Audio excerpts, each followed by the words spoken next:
निवडणुकांआधीच प्रत्येक पक्षाला मतदार यादीमधल्या त्रुटींवर तक्रारीचा अधिकार, मग निकालाच्या इतक्या दिवसानंतर आरोपांचा हेतू काय? राहुल गांधींच्या आरोपांवर निवडणूक आयोगाचा सवाल.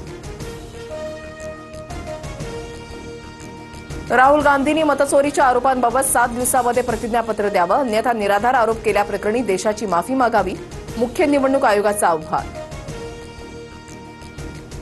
लोकसभा आणि विधानसभेच्या दरम्यान महाराष्ट्रामध्ये 1 कोटी नवे मतदार जन्माला घातले. भाजप आणि निवडणूक आयोगाकडून मतांची चोरी. बिहारमधल्या मतदार अधिकार यात्रेतून राहुल गांधींचा हल्लाबोल. मतदान चोरी असा शब्दप्रयोग संविधानाचा अवमान. दिशाभूल विरोधात आम्ही भारतीय मतदारांच्या पाठीशी पर्वतासारखे उभे. मतचोरी आणि मतपडताळणीच्या वादावर निवडणूक आयोगाचं उत्तर.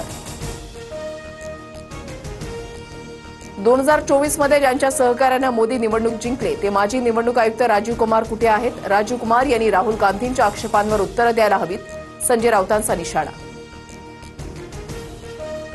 विधानसभा निवडणुकीमध्ये 10,000 मतं वगळण्याची ऑफर होती. सरकारमधीलच काही लोकांनी ऑफर दिली. बच्चू कडूंचा खळबळजनक दावा.